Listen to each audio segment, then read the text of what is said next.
আসসালামু আলাইকুম, কেমন আছেন আপনারা? আমরা আল্লাহর রহমতে ভালো আছি। আজকে একটা নাস্তা তৈরি করব। প্রথমে ময়দা নিয়েছি, ময়দাগুলোর মধ্যে অল্প পরিমাণে লবণ দিয়েছি। লবণ দিয়ে ভালো করে মিশিয়ে নিতে হবে হাত দিয়ে। আজকে আমার মেয়ে বলতেছে যে আম্মু আমি একটা কিছু বানাবো, তো চলো।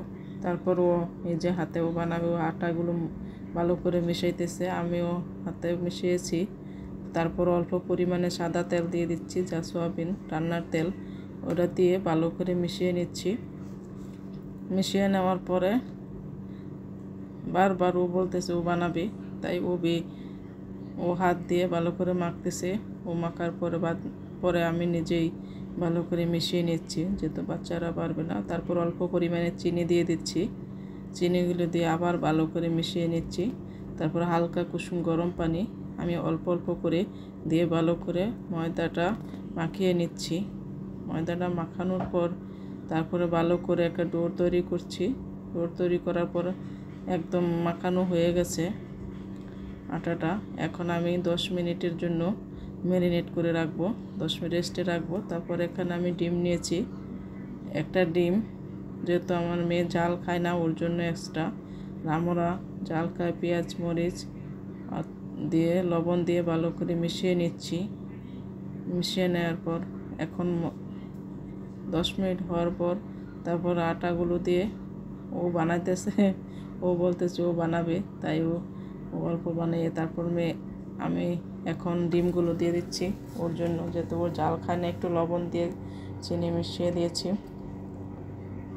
তারপরে মিশিয়ে পুরোটা দিয়ে এখন আটাটা ভালো করে রুটির উপরে দিয়ে ভালো করে পুরাটাই মিশিয়ে নিচ্ছি। মিশিয়ে নেওয়ার পর এখন ভালো করে এভাবে রুটিটা ভালো করে প্যাকিং করে তেলের মধ্যে দিয়ে দিচ্ছি। তেলগুলো দিয়ে ভালো করে, যাতে করে তেল পুরা এর মধ্যে যায় রুটির মধ্যে, তাই ভালো করে দিয়ে এখন একটা মোগলাইয়ের মতন হয়ে গেছে। এটা ওর একটা আইডিয়া, ও বলতেছে ওর নতুন আইডিয়া, তো আমি বলছি ওকে। ওটা হয়ে গেছে, তারটা এখন কেটে দিচ্ছি। ভালো হয়েছে আলহামদুলিল্লাহ। ও বলতেছে অনেক টেস্ট হয়েছে নাস্তাটা। এটা মাইমুনার জন্য, তারপর আমাদের জন্য আলাদা করে বানিয়েছি, রুটি তৈরি করেছি।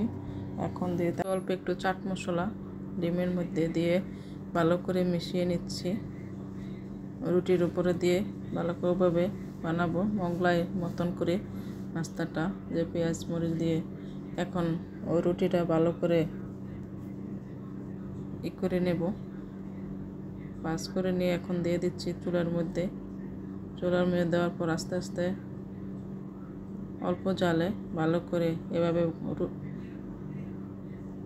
ডিম পরোটা এগুলো বানিয়ে ফেললাম। একটা নাস্তা আলহামদুলিল্লাহ অনেক টেস্ট হয়েছে। সবাই ভালো থাকবেন, আল্লাহ হাফেজ।